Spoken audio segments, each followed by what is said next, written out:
Tidak boleh rumah sakit menolak pasien. Menteri Sosial Saifullah Yusuf atau Gus Ipul menegaskan bahwa rumah sakit atau fasilitas kesehatan tidak boleh menolak pasien BPJS, segmen penerima bantuan iuran jaminan kesehatan atau PBIJK yang mengalami penonaktifan, karena masih bisa direaktivasi dengan cepat. Tidak boleh rumah sakit menolak pasien.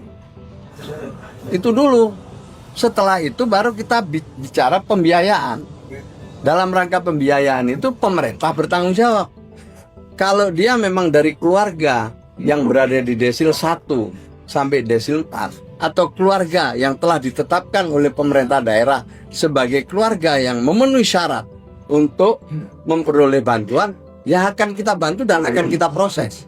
Kalau dia BPJS-nya diputus karena ada pemutakhiran, sudah ada mekanisme reaktivasi dan ini sudah disepakati bersama Kementerian Sosial, Kementerian Kesehatan, BPJS Kesehatan, dan juga pemerintah daerah.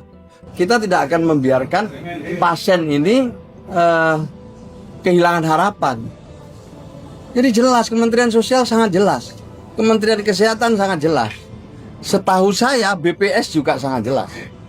Maka saya sedih kalau ada rumah sakit menolak pasien. Jangankan pasien yang BPJS Kesehatan, siapapun pasien lah, siapapun pasien wajib dilayani oleh rumah sakit.